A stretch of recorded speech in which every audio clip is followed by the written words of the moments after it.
हिमालय की बर्फीली चोटियों पर, जहां सृष्टि का सौंदर्य नृत्य करता है, वहां भगवान महादेव ध्यानमग्न रहते हैं। उनकी भक्ति में शक्ति है जो भक्तों को संकटों से उबारती है। एक गांव में वेद नामक एक साधारण किसान रहता था। वह सदा महादेव की पूजा करता, किंतु उसका मन संदेह से भरा था। क्या मेरी पूजा सही है? क्या महादेव मेरी पुकार सुनते हैं? एक रात स्वप्न में महादेव प्रकट हुए और बोले, वेद, सच्ची भक्ति मन की शुद्धता और कर्म की निष्ठा में है।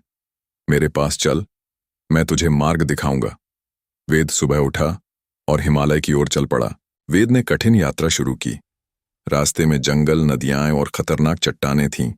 वह थक गया, किंतु महादेव का नाम जपता रहा। एक दिन एक भूखा भेड़िया उसके सामने आया। वेद डर गया, पर उसने भेड़िए को अपनी रोटी दी। भेड़िया शांत होकर चला गया। वेद को एहसास हुआ कि महादेव सभी प्राणियों में बसते हैं। आगे एक बूढ़ा साधु मिला जो भूखा था। वेद ने अपना अंतिम भोजन उसे दे दिया। साधु ने मुस्कुराकर कहा, तेरी निस्वार्थ सेवा ही सच्ची पूजा है। वेद का मन शुद्ध होने लगा और वह महादेव के मंदिर की ओर बढ़ा। मंदिर पहुंचकर वेद ने देखा, वहां सादगी थी। कोई सोना चांदी नहीं, केवल एक शिवलिंग और शांति। एक पुजारी ने उसे बताया, महादेव की पूजा के लिए नियम सरल हैं। मन शुद्ध, कर्म सच्चे और भक्ति निस्वार्थ। रोज स्नान कर, बिल्वपत्र, जल और फूल चढ़ा, एयूएम नमः शिवाय जप और दूसरों की मदद कर। वेद ने पूजा शुरू की। उसने मन से अहंकार त्यागा और गांव लौटने का फैसला किया। रास्ते में उसने देखा एक गाय बाढ़ में फंसी है। वेद ने अपनी जान जोखिम में डालकर गाय को बचाया। गाय की आंखों में महादेव की छवि दिखी। गांव लौटकर वेद ने महादेव की सच्ची भक्ति का प्रचार किया। उसने गांव वालों को बताया, पूजा में दिखावा नहीं, भाव चाहिए। रोज सुबह स्नान कर, शिवलिंग पर जल चढ़ाए, बिल्वपत्र अर्पित करें और एयूएम नमः शिवाय का जप करें। गरीबों की मदद करें, प्राणियों पर दया करें। गांव वाले प्रभावित हुए और पूजा करने लगे। एक दिन गांव में भयंकर सूखा पड़ा। फसलें सूख गईं, लोग भूखे मरने लगे। वेद ने गांव वालों को एकत्र कर महादेव की प्रार्थना करने को कहा। रात भर जप और भक्ति हुई। सुबह आसमान में बादल छाए और बारिश शुरू हो गई। बारिश ने गांव को हरा भरा कर दिया। लोग महादेव की कृपा से अभिभूत थे। वेद ने कहा, महादेव सदा संकट में साथ देते हैं, बशर्ते हमारी भक्ति सच्ची हो। कुछ समय बाद एक और संकट आया। जंगल में आग लग गई और जानवर गांव की ओर भागने लगे।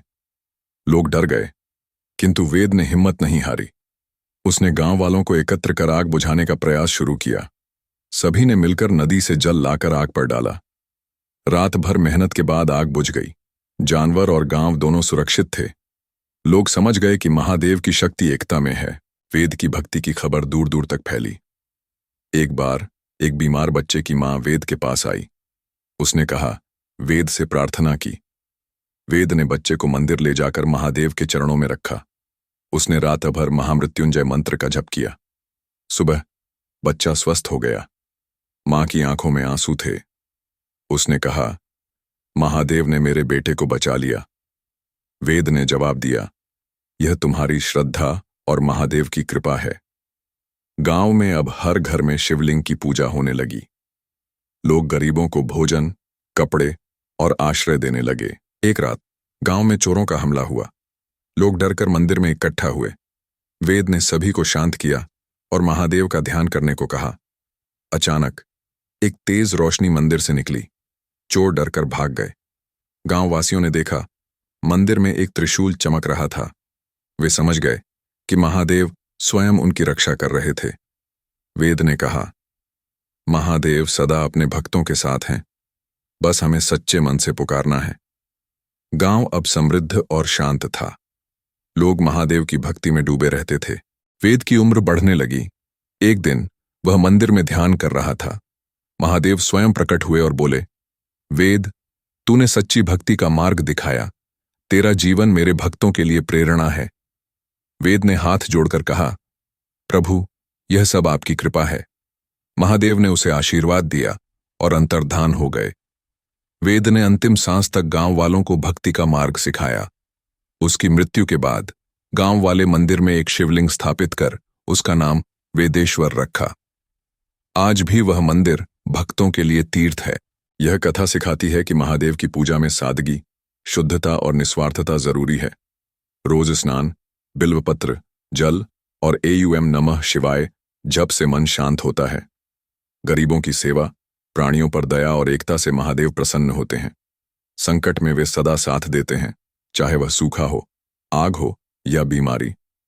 सच्ची भक्ति वही है जो दूसरों के लिए जिए। वेद की तरह हमें भी अपने कर्म और भक्ति से महादेव की कृपा अर्जित करनी चाहिए।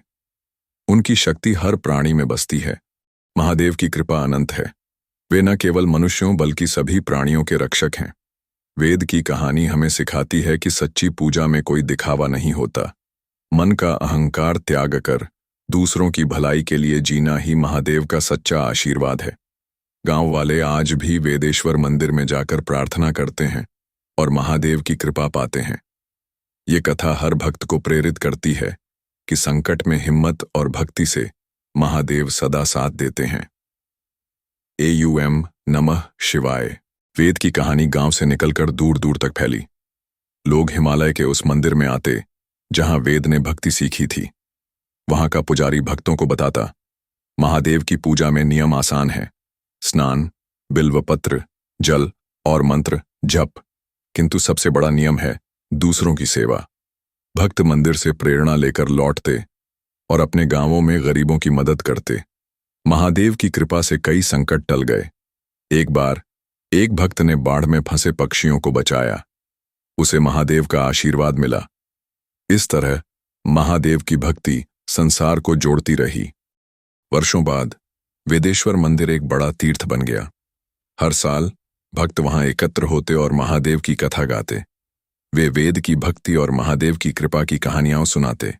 एक भक्त ने कहा, महादेव हर संकट में साथ देते हैं, बस हमें सच्चे मन से पुकारना है। मंदिर के पास एक नदी बहती थी जो कभी सूखती नहीं थी। लोग मानते थे कि यह महादेव का आशीर्वाद है। गांव वाले अब भी गरीबों को भोजन देते और प्राणियों की रक्षा करते।